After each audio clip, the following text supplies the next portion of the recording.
Greetings, ladies and gentlemen. Today is May 19th. Rivalry Weekend comes and goes. Plenty of sweeps, a PED suspension, and your Tigers, the best team in baseball. Let's talk about it. Hello, everybody. My name is Steven. This is the middle of the order. How are we doing today? Ladies and gentlemen, I hope you had a fantastic weekend. Plenty of great baseball to get into, as well as plenty of news. Lots of things to talk about on today's episode. We are packed. We are swamped. We've got a long episode incoming. Well, long depending on how I can make it long. With that being said, let's dive into our series recap.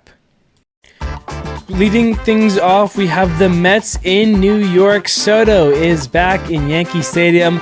The boos, the cheers. It's Soto's life as a Met now. Crazy atmosphere. The Yankees come out taking 2 of 3 against the Mets. 6-2 in the first game, 3-2 in the second game, and 8-2 in the third game. The Mets take that second game 3-2. LeMahieu gets his first home run of the season, and in that last game, the Yankees scored 6 in the 8th to take the lead and get it away from the Mets. Bellinger, a grand slam bomb, and the Yankees take 2 of 3 from the Mets. Nationals and Orioles, and it's the Nationals who unload on the Orioles in this series. 4-3, 10-6, 10-4. They sweep. Lau and Wood homer in the first game. The Nationals score 6 runs in the first inning in that second game. And then that third game, it's all Nationals, as it's C.J. Abrams who hit 2 home runs early in this game. Luis Garcia Jr., Dylan Cruz, Josh Bell. It's a home run party. The Nats sweep the Orioles there. Braves and Red Sox. The Braves get a win against the Red Sox. 4-2 in the final of that one. Olsen and Murphy go back-to-back. In the next game, Olsen and Ozuna go back-to-back, but this time it's the Red Sox with the last lap. Duran gets a home run. And then Rafael Devers, how about a walk-off home run? This is why he's your DH, people. Red Sox even up the series with a 7-6 win with the Braves.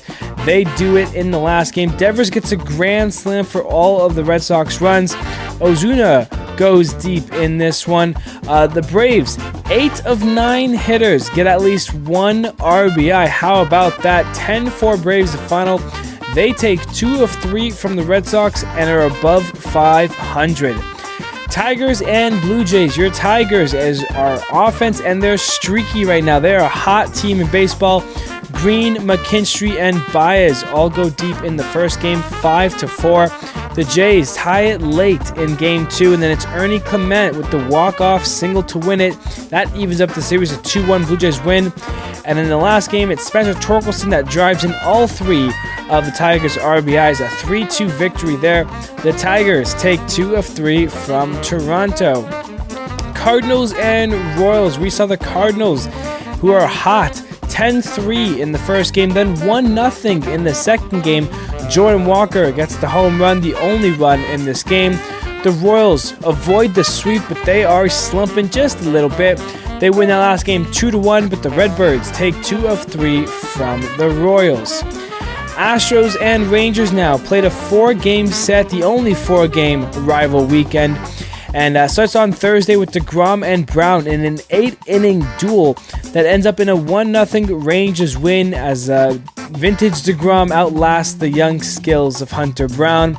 But the Astros come back the next day. They score 6 in the 7th. Christian Walker, a 3-run home run. The Rangers come on Saturday with Jock Peterson and Wyatt Langford that go deep for the Rangers. But it's the Astros in the last game, as Yanyo Diaz and Isaac Paredes both hit home runs. Paredes, a 3-run home run to get the Astros the lead. The 2 Texas teams split the 4-game set 2 apiece. Astros and Rangers do a nice job for the rival weekend there. Rays and Marlins now. The Marlins take 2 of 3 against the Rays. They win it 9-4 and 5-1 in those games they won. Otto Lopez and Liam Hicks go deep in the last game. Rays, though, win a game as well, 4-0. But Miami taking 2 of 3 from Tampa in the Battle of Florida. Pirates and Phillies, no longer the poop game, but I'll tell you, one of these teams played like poop, and it's the team that you're thinking of. The Phillies sweep the Pirates 8-4, 5-2, 1-0. The Phillies scored 7 runs in the 2-inning span in the 7th and the 8th. Bryce Harper collects his 1,000th career RBI, and a great moment for him. Stott went deep this weekend, and how about Mick Abel, who outdueled Paul Skeens? I guess you could call it that. An amazing debut from Mick Abel, as he sets Phillies history with the most strikeouts in a debut, and Skeens gets some tough luck. That's in the 1-0 loss there. The Phillies sweep the Pirates. White Sox and Cubs now, Battle of Chicago. Miguel Vargas has 3 home runs in this series. Pete Crow Armstrong in the first game, he was 4 for 5 with a home run and 6 RBIs. This was a game where Vargas went deep twice. Chase Medroth for the White Sox gets his first career MLB home run. And how about Tim Elko goes deep as well in this series. Swanson goes deep for the Cubs in this series. The Cubs, though, sweep the White Sox. They win all 3 games, 13-3, 7-3, and 6-2. It's all things Chicago for the Cubs, not the White Sox. Guardians in Reds in the Ohio game. Will Benson hits a home run in the first game. Will Benson hits a home run in the second game. Will Benson hits a home run in the third game. He scratched that. He hits 4 home runs in the series. Total hits 2 in that last game. Will Benson, what a weekend. What a season. What a series he's had so far in the last couple of weeks here. Not even weeks. The last week as a whole. He's got 5 home runs in 4 straight days. He homered on Thursday, Friday, Saturday, and Sunday. He's on a streak. Austin Hayes went deep in this series. Reese Hins went deep in this series. All things Reds in the Ohio Bowl. 5-4, 4-1, 3-1. Cincinnati sweeps the Guardians, and they're looking pretty good right now. Speaking of looking pretty good, the Twins on an 11-game winning streak take on the Brewers, and not only is their offense well, their pitching's fantastic. 3-0 shutout win, 7-0 shutout win. Jeffers and Clemens hit home runs for the Twins. Their winning streak is up to 13. They're looking to make it 14, but Jackson Churio makes an amazing home run robbing catch to help his Brewers get a win against the Twins as they avoid the sweep. 5-2 Brewers as the Twins winning streak ends at 13. But from where it started to where it is now, what a streak and what a turnaround the Twins have had in this series. They take 2 of 3 from the Brewers. Mariners and Padres, and it's all Seattle in this game, in this series. J.P. Crawford gets a home run. Cal Raleigh, 2 home runs in the series. Rary Tellez, 2 home runs in the series. Randy goes deep as well. It's 5-1 Seattle, 4-1 Seattle, 6-1 Seattle. The Padres can only muster up 3 runs in the 27 innings. Not good. Seattle in the driver's seat in the AL West. A's and Giants now. It's the Giants that sweep the A's. Wilmer Flores in the first game, incredible, was 3 for 5 with 3 home runs, including a grand slam. He had 8 RBIs. Then in the next game, it's 0-0 in the 10th inning. We still don't have a run, but the bases are loaded. Wilmer Flores at the dish, and it's a bases-loaded walk for the only run in the game. How crazy is that? An extra inning walk-off walk for Flores. 1-0 Giants in that game. They won it 9-1 in the first game, and they finish off the sweep with a 3-2 victory. It's all San Fran against the A's there. Moving on, we have the LA battle, the Angels and the Dodgers, and to everyone's surprise, the Angels sweep the Dodgers. Who could have saw that coming? Moncada gets a home run in this series. Taylor Ward, he hits 2 home runs. O'Hoppe goes deep. Luga goes deep. Neto goes deep. Travis d'Arnaud hits his first home run of the year. The Halos get the power stroke in LA against the Dodgers. 6-2 in the first game, 11-9 in the second game, and 6-4 in the finale. Big sweep for the Halos. And that brings us to our last series in the Rivalry Week. the Rockies and the D-backs. The D-backs take 2 of 3 against the Rockies. They win it 8-0 and 1-0 in the games they won. That 1-0 saw Ketel Marte go deep for the only run in the game. The other game was a 14-12 back and forth game that the Rockies find a way to win. Jordan Beck, 2 home runs. Hunter Goodman goes deep. Ezekiel Tovar, his first of the year. Kyle Farmer went deep as well. So the Rockies with the home run stroke there. Suarez went deep for the Diamondbacks, as well as Alek Thomas with his first of the year. But unfortunately, Diamondbacks can't do enough. They lose 1 game in the series, but still take 2 of 3 from the Rockies. And that's your series recap. All right, now your game of the weekend, your game of the rivalry weekend from MLB. That 14-12 game between the Rockies and Diamondbacks, very close. Such a great game. But how about the Angels? And in their sweep against the Dodgers, had to get a game that they definitely looked like they were going to lose. We're taking you to the second game on Saturday between the two LA teams, and the Angels strike early in this one. Logan O'Hoppe gets a 2 RBI single in the first. And then Matthew Lugo, what an impact he's been making for the Angels to start his big league career. He gets an RBI double. Angels up 3-0 in the first, but that gets erased immediately by Andy Pages, who bats 4th in the lineup. He hits a 3-run home run, his 9th home run of the season, and all of a sudden, blink, and we're tied. By the way, I should have mentioned this. On the mound for the Dodgers in this game, Clayton Kershaw, back from the IL. He went 4 innings, 5 hits, 5 earned runs, and 2 strikeouts. But still, to have Kershaw back is a thing that the Dodgers are happy about. Anyways, we now head to the top of the third, where it's Taylor Ward, who hits his 11th home run on the season. That brings the Angels back out in front. Top of the fourth, it's Zach Neto, a sac fly. The Angels a 2-run lead, and it's a good thing, because in the bottom of the fourth, it's Kike Hernandez hitting his 7th home run of the season. The Dodgers are back within 1. Bottom of the 6th, Dalton Rushing.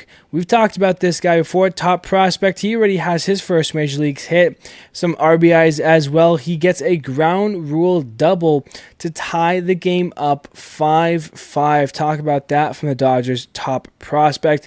And then a wild pitch by Hector Neris allows Conforto to score. The Dodgers take the lead, and Ohtani, he grounds into a double play, but that still scores another run. It's a 3-run 6th inning. The Dodgers, from down 1, are now up 2. Enter the top of the 7th, the Angels strike.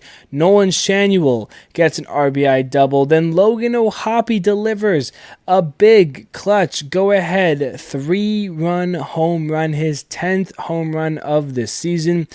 Takes him from down 1 to up 2. Kevin Newman gets an RBI single. The Angels score 5 runs in the inning. Bottom of the 7th, Dalton Rushing again gets an RBI single to make it 10-8. Bottom 8, Max Muncy, of course, now wearing glasses, gets an RBI single. Dodgers are within 1. It feels like the Dodgers have this game, even though they're down by 1. But Matthew Lugo in the top of the 9th adds with a solo shot, his 3rd home run of his career and 3rd of the season. Angels take a 2-run lead, and they shut it down. Kenley Jansen gets the save against his former team. Angels win it 11-9. Big win for them, and part of their sweep. So how about that for your game of the weekend? Ladies and gentlemen, what a week. What a weekend is what I meant to say. But, Rivalry Weekend is the first kind of thing here for our baseball news to mention, to talk about. I enjoyed it. There was a lot of good storylines. Obviously, some got pushed more than others. Soto and the Yankees and, him being back there. That was a big one that we got. But I mean, it was just a crazy weekend for baseball. And I mean, 7 sweeps is a lot. And that's exactly what we had. 7 sweeps in the rivalry weekend.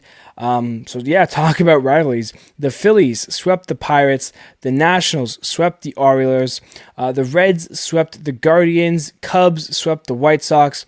Giants swept the A's. Mariners swept the Padres, and Angels swept the Dodgers. I mean, some of these are just kind of make sense. You know, the Pirates got swept, the Orioles got swept, the White Sox got swept. That's 3 of the 4 worst teams in baseball.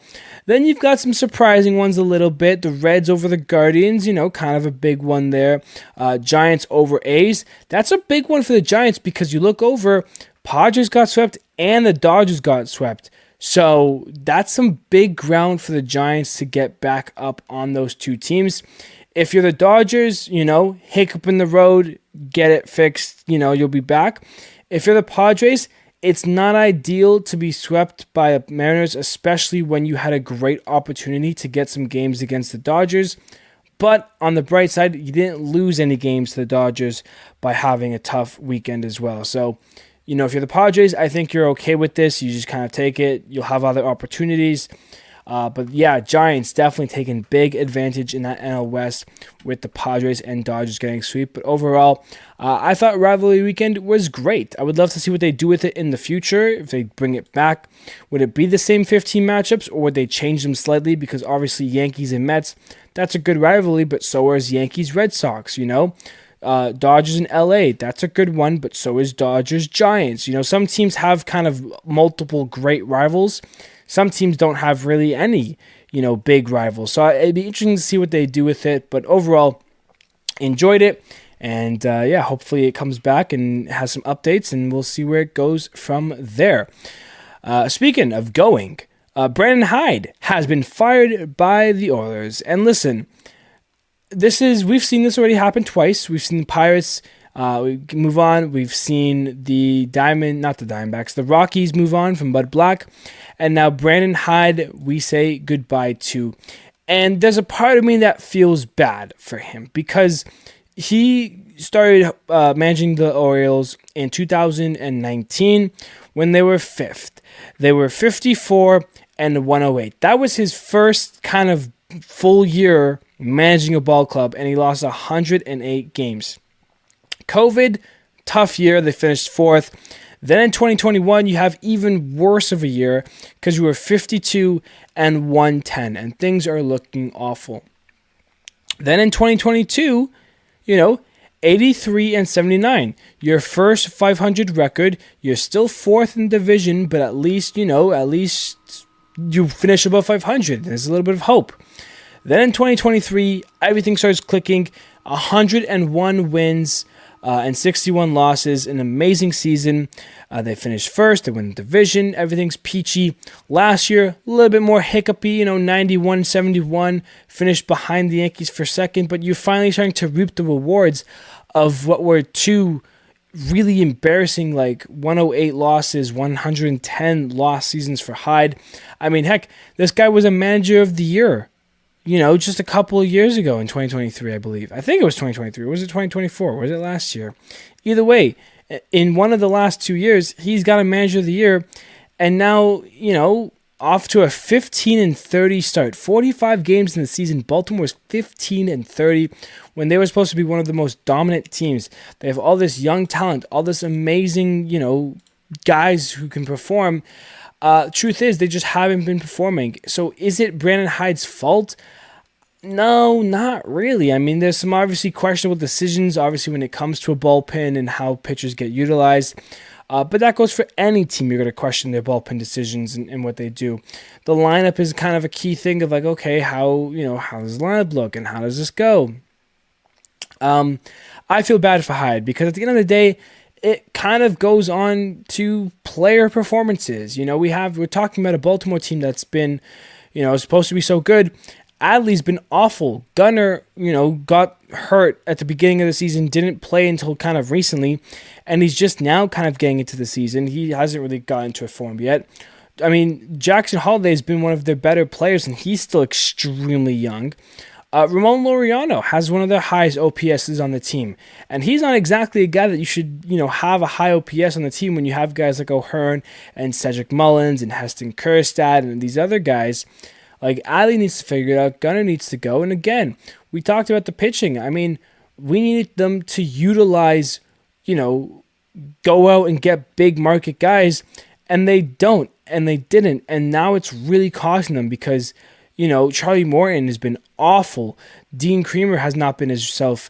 Cade Povich has been bad. Zach Eflin is trying his best to hold it down, and the rest of the guys are on IL. I mean, they have a great rotation on the IL. Kyle Bradish, Tyler Wells, Grayson Rodriguez.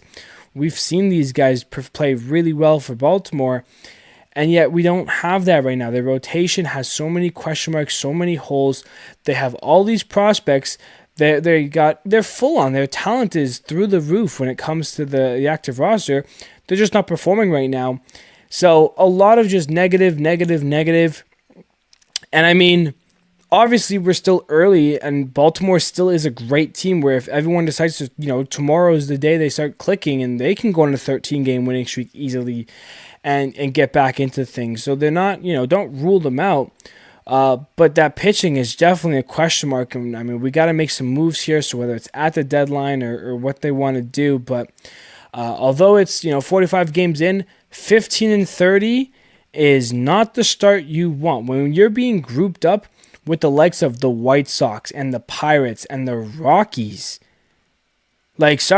You are 2 games better than the Pirates, and that's because they've played 2 more games and they've lost 2 more games. That's not something to be proud of if you're Baltimore. They're on a midst of a 6-game losing streak. Just a lot of negatives in the season so far, and unfortunately, Brandon Hyde, his ass is gone. So, yeah, tough one there. Speaking of being gone, we have a couple of DFAs that are currently in the midst of happening. The Dodgers are DFAing Chris Taylor. We saw this a little bit with Austin Barnes, one of their longest tenured players. Dalton Washington got called up and they DFA'd him. And now Chris Taylor, another one of the Dodgers' kind of longest tenured players. He was an all-star for them in 2021. He had a 2.5 WAR there.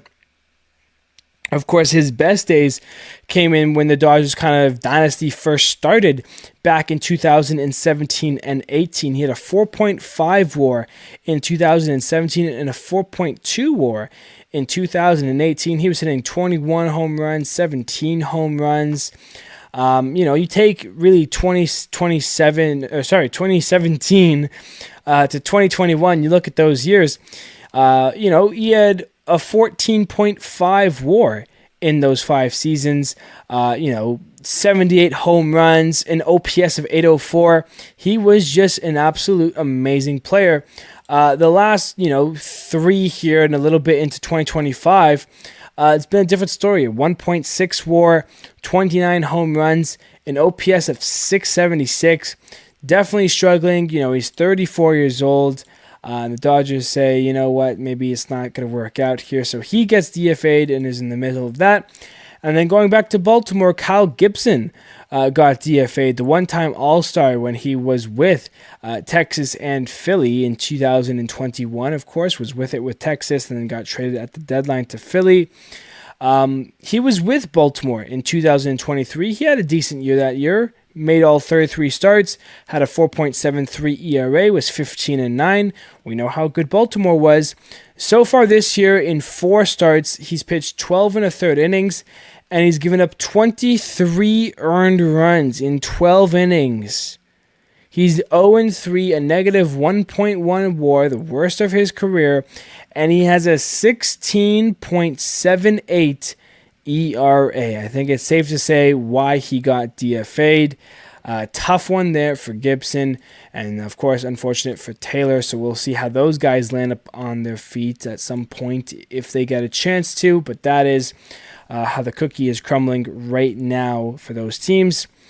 We mentioned the Twins and their 13-game winning streak officially coming to an end.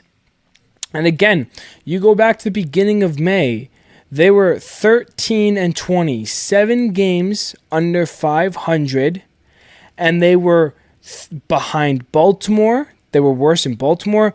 They were just barely better than the Angels and then the White Sox and in the AL.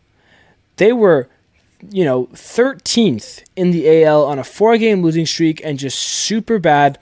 Since then, they have gone on to win the 13 games, and all of a sudden, they are in not only a wild card spot, they have the top wild card spot. They're 4th in the division, right? 4th in the AL.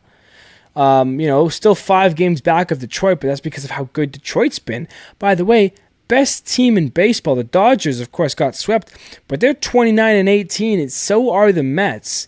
So they're still not a 30-win team in the National League. Yeah, the Tigers are sitting pretty at 31-16. The only team at 30 wins. They are killing the game right now. Pitching is fantastic. Offense is fantastic. And there's a reason right now why Detroit is the best team in baseball, which is so crazy to say because I don't think that's ever been the case in the last, decade. You got to go back to 2013-14 when the Tigers maybe were the best team in the league at some points in the season. They're the best team right now. They're killing it. So even with a 13-game winning streak, the Twins still find themselves 5 games back of the Tigers, but that's how good this AL Central has been. A complete switch, from 2 years ago when I kept calling it the AL Mid, because that's what it was. And now you got, so many great teams in that division right now fighting and having some success. So good on all of that. Let's see. What other baseball news to talk about? Boston released their new City Connect, their second version. I believe this is the last City Connect that we have this season. I don't think there's any other teams that are getting new City Connects. And I got to say, this Boston one is easily better than the first one, the yellow one. It's the Green Monster City Connect. You might have seen leaks for it already. If you haven't seen it, go and look at it. They already wore it over the weekend here against Atlanta for Rivalry Weekend. This is easily in my top 10 City Connects of all time. I think it's one of the best ones. Love the inspiration from the monster. Love all the facts they have about the city, kind of throughout the shirt and all the different things that they've got going on there. I think it's a fantastic City Connect. Like I said, easily into my top 10. Would definitely want a jersey of that. And yeah, just a fantastic jersey. Have not seen it. Go check it out. It is amazing. Bigger news, besides just pretty City Connects, to say the least. Jose Alvarado got popped with an 80-game PED suspension. It's a positive test for him. And this is big for the Phillies because not only are they going to be without arguably one of their better pitchers in the bullpen, one of their best pitchers even. But it even means that when he is back and, being able to play, because of this, he is ineligible for the postseason. So if the Phillies continue to play great baseball and can make the postseason, Jose Alvarado would not be allowed on the Major League roster for the postseason. So they can still use him in the regular season, just not the postseason. And that is big. But it's believed that the drug that Alvarado got tested positive for is a weight loss drug. He was taking it to help him lose weight, but it apparently is also performance enhancing, and that is why it goes against the policy, and that is why he's getting the 8-game suspension and not being allowed to pitch in the postseason this season if the Phillies make it. Yeah, not super good there, if I'm being honest. The Phillies are going to have to look at, possibly bringing in a guy from the trade deadline, to kind of help out with that bullpen. Obviously they have some other guys back then. Jordan Romano, obviously he started the season really poorly, but since then has actually kind of come alive in a little bit. Just this weekend against Pittsburgh, he had 2 innings of work in 2 games. He struck out the side in one of the innings to get a save. He's gotten, in his last 4 appearances for the Phillies, he's gotten 3 saves and a hold. He's pitched 4 innings with 8 strikeouts. So he's Definitely starting to feel like himself a little bit more, kind of when he was with the Blue Jays.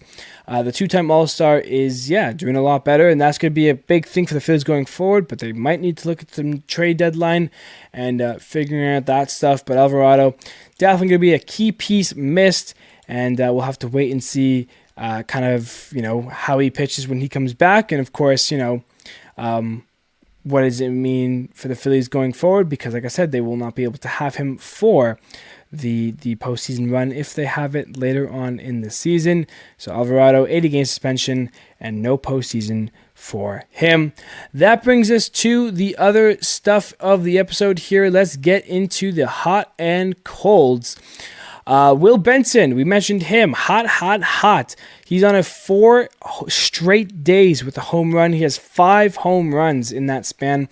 10 for 19 this week, a double, 5 home runs, 10 RBIs, 5 runs, 3 walks, a 1.959 OPS. If you think that's high, wait till you hear Kyle Stowers, who's 9 for 22, a double, a triple, 3 home runs, 4 RBIs, 4 runs, good for 1.435 OPS. That's how good Will Benson's been, that the OPS is difference by 500. Miguel Vargas, a great week for him, even though the White Sox would disagree for the team as a whole. But would be very happy to know that Vargas has been amazing. 10 for 24, 2 doubles, 4 home runs, 9 RBIs, 5 runs, and a 1.423 OPS. My guy Pete Crow Armstrong, PCA, 11 for 24, a double, 2 triples, 2 home runs, 10 RBIs, 5 runs, and a 1.379 OPS. And lastly, the guy who hit the grand slam on Sunday, Cody Bellinger, 11 for 24, 4 doubles, 2 home runs, 8 RBIs, 4 walks, and a 1.411 OPS. Good for Bellinger and good for all those guys who are currently hot. But when there's hot, there is cold. And on the cold side, you got Salvador Perez, who's 3 for 25 with 8 strikeouts. Christian Campbell, who is 1 for 21 with 8 strikeouts for Boston. That one is a home run, but still, you'd like to do a little bit better than that. Jorge Soler, 3 for 23 with 9 strikeouts. Not good there. Brenton Doyle, 2 for 21 with 5 strikeouts. And then Jackson Chourio, 3 for 25 with 9 strikeouts. So not great stuff there. Of course, did get the game-saving home run robbing catch, but definitely not ideal there. But those are your hot and colds. So let's move on to our injury updates here. Aaron Nola from the Phillies on a 15-day IL with a right ankle sprain. Kirby Yates from the Dodgers, 15-day IL, strained hamstring. Cole Reagans is a big blow for the Royals. He's on the 15-day IL with a strained groin. Evan Carter on the 10-day IL with a strained quad. Tyler O'Neill, 10-day IL with shoulder impingement. Seth Lugo, another blow for the Royals here. 2 of their top pitchers in the rotation on the IL. Lugo on the 15-day IL, sprained middle finger. Eduardo Rodriguez from the Diamondbacks, 15-day IL with shoulder inflammation. And then we talked about this last episode briefly. Correa and Buxton both had to leave the game. They're both on the 7-day concussion IL. So the Twins, just coming off a 13-game winning streak, are going to be without 2 of their key pieces, key leaders of that clubhouse while they are on the concussion IL for the week.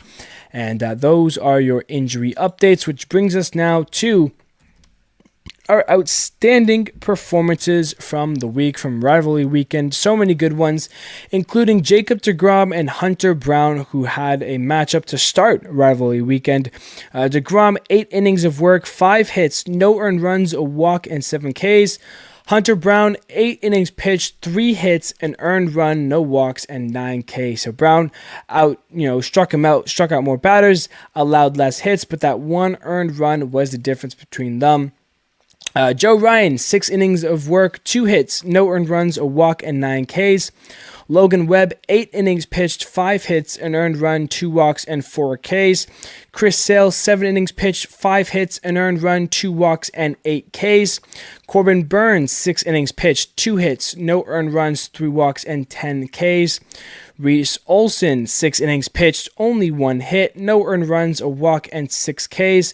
Zach Wheeler, 6 innings pitched, 3 hits, no earned runs, a walk, and 6 Ks. Jeffrey Springs, 6 2/3 innings pitched, 2 hits, an earned run, no walks, and 5 Ks.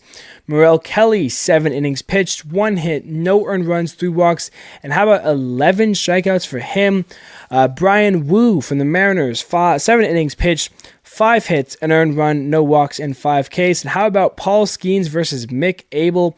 Paul Skeens was brilliant. 8 innings pitched, 3 hits, an earned run, a walk, and 9 Ks, but still ended up with the loss because of how good Mick Abel was. In his MLB debut, 6 innings of pitched, 5 hits, no earned runs, no walks, and 9 strikeouts, a franchise record for the Phillies. A guy making his debut, 9 Ks. Great stuff from Mick Abel. Love to see it.